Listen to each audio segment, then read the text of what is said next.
What's up for a nightcap? Chill, you know, kick back.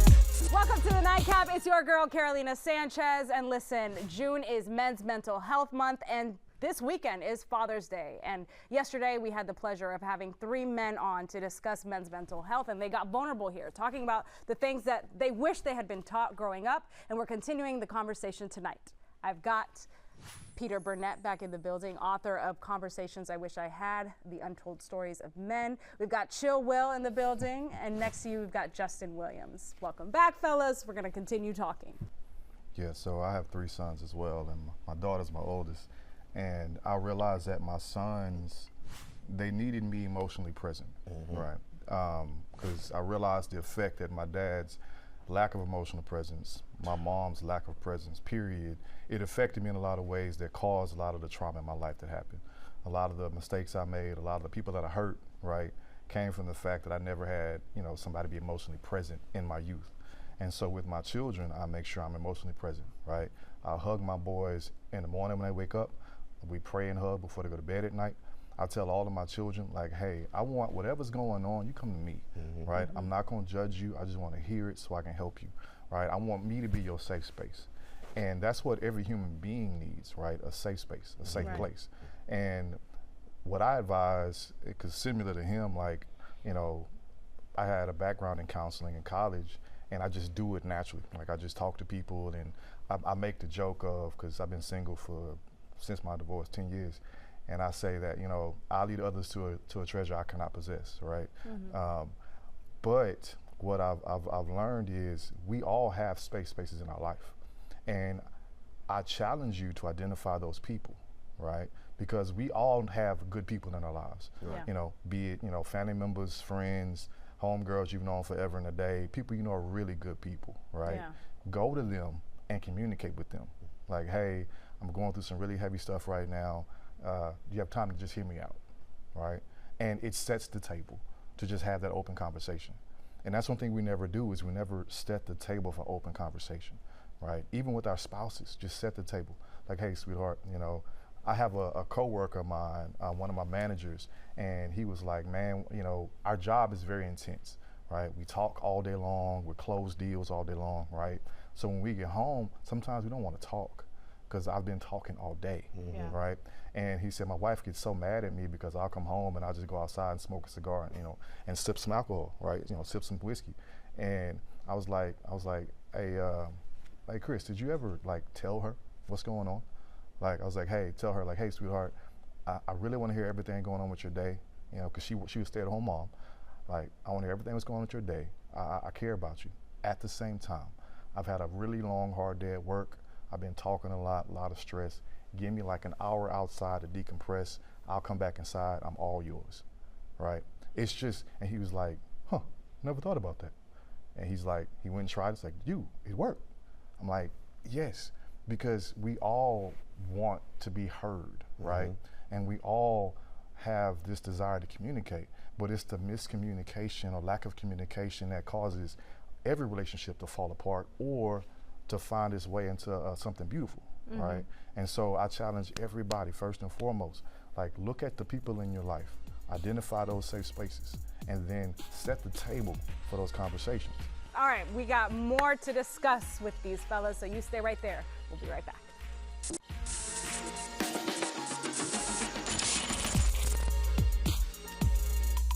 Welcome back to the Nightcap. It's June. That means it's Men's Mental Health Month, and this weekend is Father's Day, and I've got 3 fathers, 3 men here who are, having the tough conversation that they wish they had had sooner in their lives. We've got Peter, Will, and Justin.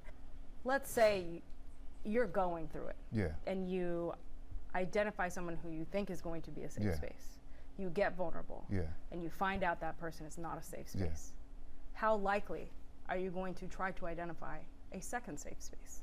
That's likely. As a man, that's the problem, right? If you get let down once. Oh, 100%, that's humanity, right? Yeah, like, we get hurt by somebody, like, that's why we have calluses in our hearts, right? That's why you got, rappers like Future saying they'll never be in love, because somebody broke their heart.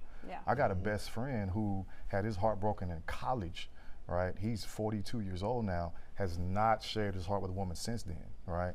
And again, that's a personal choice, right? Yeah. Like I'm in sales, right? My closing ratio is 15%, right? Which means that The rejections are there. 85%. Right? Yeah. And so I'm used to it, right? So I'm used to being told no, I'm used to being ghosted, I'm used to people, hitting voicemail when I call them, right? It's just, I'm used to it. And, but that's, like I tell my children, is that's just part of life. The beauty of those situations are, it's not that there is no safe space. You've identified that person is not a safe space. Right. Right? Same thing with dating. No, Right? I hear you. Yeah. The problem is for men who already find it hard Yeah. to reach out, to be vulnerable. That's that If that vulnerability very piece. first one is, Oh, you're gonna go in the shell. yeah, you're and going to that's the stay in thing that is shell. You have to be able to take that initiative, I guess you could say, and step up, because you know what you want. You don't want to just be walled off. You don't want to be a rock forever. Right. You have to be able to identify something. You have to find safety somewhere, and we may face that rejection, but the world's a big place, and everybody is not gonna turn you down. But you have to almost kind of, Yeah. I guess, put yourself aside a little bit and be willing to kind of put yourself out there. It's hard. Obviously, it's hard. I mean, I'm coming from personal experience. I but hear it in you. You definitely have to be able to really kind of take a stand for yourself and know what you want, because in all types of aspects, and that vulnerability, when you're able to do that, it definitely becomes a strength. We always think it's going to be a weakness and things like that, but I mean, again, the Bible says, when you're weak, I'm strong. So it's like we get that strength when we go through different things. So when we're going through tough times, it's building us up, and being able to lean on somebody when we need advice or anything like that, that helps to edify us and to bring us and to make us into better people, better boyfriends, husbands, fathers, all those different things. Because again, it's like all these different things that they've talked about in terms of like my dad, I don't even know if I ever told him I loved him. Like, that was not a thing with us. Like, I don't remember really hugging him or anything like that. So that right there is like, it's a different, I mean, I loved him, I know he loved me, but we didn't express those things at all. Yeah. Even with my brothers, that's like a new development lately, to where like I could tell my brothers, yo, I love you, bro. Yeah. But it's still like kind of pulling teeth. Yeah, But even with my daughter, I'm the same way. So I'm always asking her how she feels. I'm letting her know it's okay to show emotion, to cry, and do all these different things. It's okay. You don't have to bottle everything up. 'Cause my daughter's very quiet, and she's real stoic. But I let her know, like, hey, it's okay to let your emotions out. It's okay to smile. It's okay to show these things and to just show your light. Be the light is what I tell her. Be the light. And from there, good things are going to happen. But sometimes I find myself not taking my own advice. And she actually, as I've been going through this, she wrote me a letter, because I've been trying to put on a good face and things Put like on that. the cape and the mask. Yeah, I've been trying to do that, and I had her at work with me one day, and I left to go, because I work in a school, and I went to go like deal with the kids or whatever. I came back to my office, and there was a letter on my desk, and she had written it. I took the letter, I walked back to do what I was doing, I was reading it, and it was like a kick to the throat, because she knew Dad was not okay. Yeah. And although I was trying to put on the best face, she knew that I just was not okay. And even in there, she was like, Daddy, you tell me that it's okay to, if something's going on, it's okay to talk about it. It's okay. Pray to God.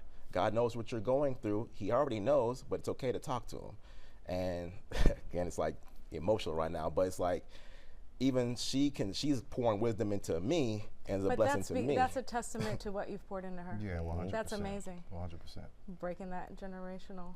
And that's the thing that we have to be able to do, because again, I talked to her in a way that I was never spoken to by my father. My mom, she definitely loved me. She talked to me, but there's different, like, I guess I've taken that to a whole other level in terms of the way that I deal with my daughter, and it's something, again, trying to stop those patterns. And again, I have to be more aware of carrying that over to all the other relationships that I have, because again, that lack of communication is definitely something I can definitely identify in terms of not saying what was on my mind, saying what I was going through, or saying whatever I didn't like that she was doing. I just chalked it up to say, yo, you have good intentions. Yeah. It's okay. Yeah. Well, on the other side, You're not feeling it. Yeah. So it's just, All right, Will, I haven't heard from you on this, so I want to hear from you after the break. You stay right there. More conversation with these men continues after the commercials.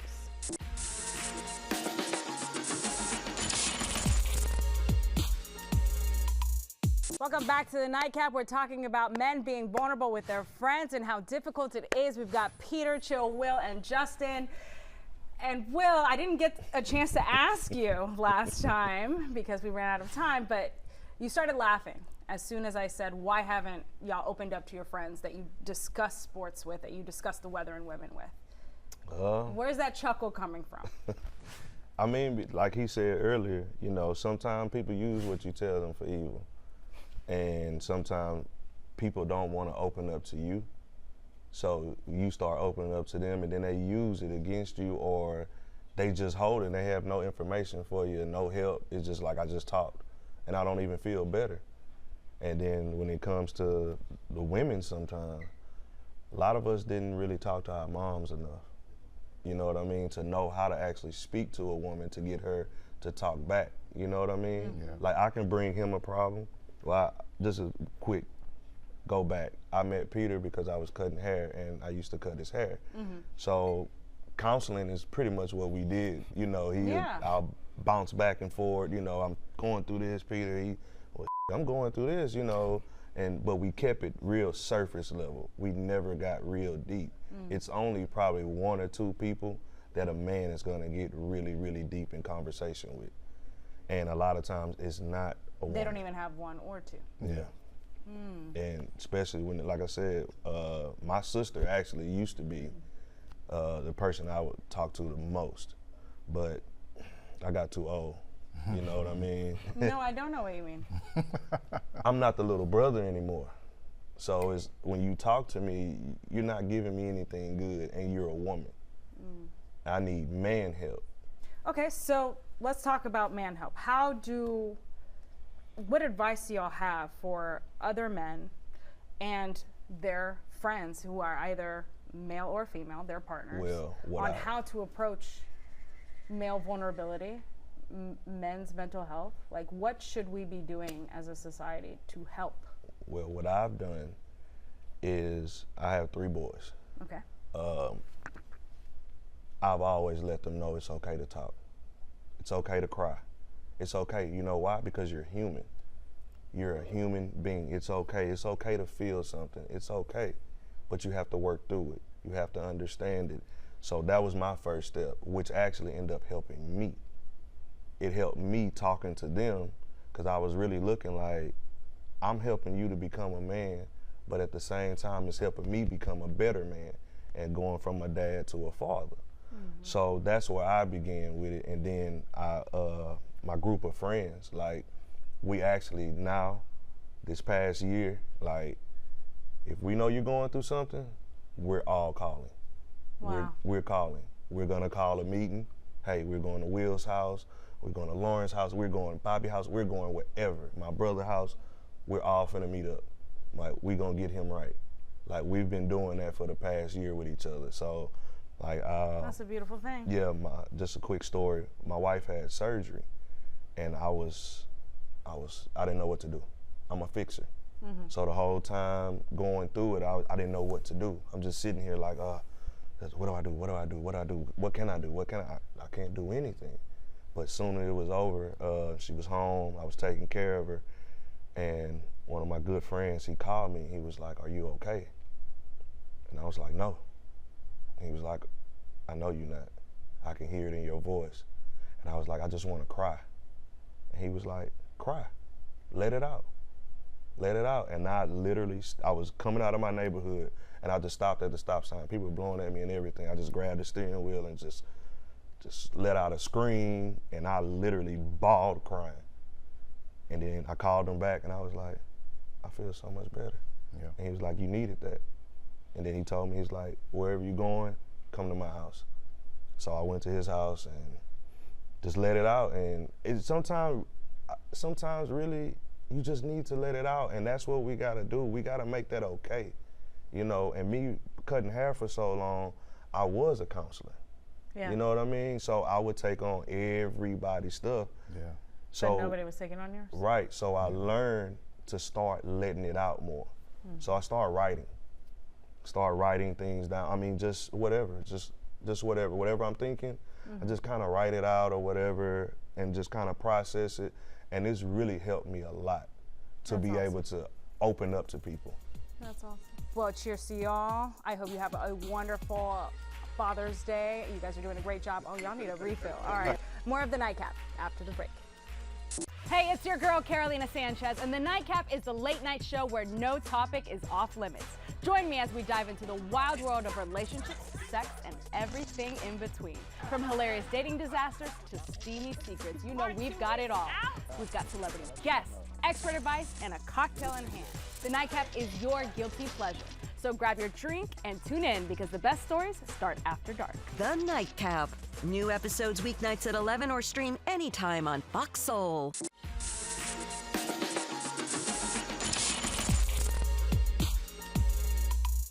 Welcome back to the Nightcap. I'm behind the bar now after that great conversation because, baby, there are great cocktails to be had at Fieldings in River Oaks. I've got Mauricio Valbuena, the bar manager, and I've got the owner, Carrie Attar, and it's time to do what? Back that glass up! All right, if y'all didn't tune in yesterday, they made a phenomenal old-fashioned, but it's now time to try the aviation. Modern aviation. Okay, and apparently this time they're putting me to work. All right, so before we learn more about Fieldings, Mauricio, what am I doing? What do I got to Okay, do? so we're gonna start with the gin. In Okay. this case, it's an Empress 1908. many Butterfly ounces? P. It's gonna be 1.5. 1.5. Yes. He ain't even handing me the bottle. He's just like, she gonna have to thug it out herself. All right, I see how it is. Uh-huh. Okay, beautiful. So then, the sweetener, which is a Luxardo Maraschino liqueur, How much? do a quarter. Quarter. Man, he's not even helping me. So you You know said- I'm you a said you pro. got this. I told you I Yeah. got it, but he really trusted this. Okay. Okay, then we're gonna do creme de violet, which is Ooh. a violet flower liqueur, and you're gonna do a quarter as well. And that's Yeah. a really potent liquor, and It that's is why we like Yeah, I'm so just smelling a it. little in there. How much? A quarter. A quarter. Yeah. Yeah. This is very unique. Is that what gives it the color? That, No, and 'cause in the- our case, the Empress as well. And then you're gonna do half ounce of lemon. Let me stop. All right, so Carrie, tell me. Oh, Put so many. it's gonna be tart. No one saw anything. No one saw a thing. There we go. Okay, Carrie, tell me about Fieldings. Sure. So Fieldings up in the Woodlands, founded actually 12 years ago. We just opened on River Oaks, Fieldings River Oaks. And it's got a very contemporary, modern feel to it. We have live music.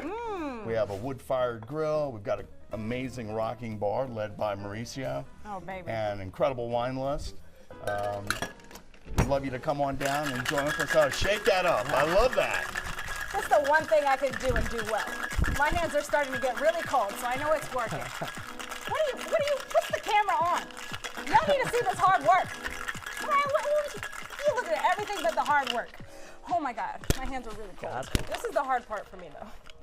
And my director's already laughing. Ah, no, es que no. I got it, baby, I got it. Okay. All right, we're gonna strain it. Okay. With Beautiful. the lights and that beautiful honeycomb ice cube. And you're gonna garnish it with one of these dehydrated garnish with lemon. one of these. Yeah. Okay. So this cocktail actually invented in 1916 in New York at the Hotel Willowwick has Just put it on resurged top of the ice. and become incredibly popular. I mean, let me find out. It's good, right? What is that? That's magic. Baby, That'll make you vulnerable. this will make you vulnerable. It is so well balanced, but to describe this flavor, I don't think I've ever had anything like this. I don't think I can describe this. It's good, but And so this is our own unique recipe right here.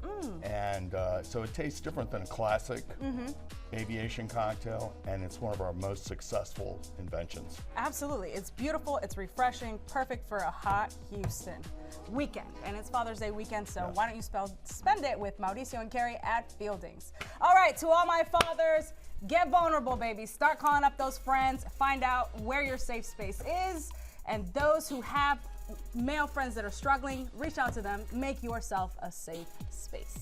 Cheers to you. We'll see you guys next time. Cheers, cheers, cheers. This is very good. Nice. You did a good job, mate.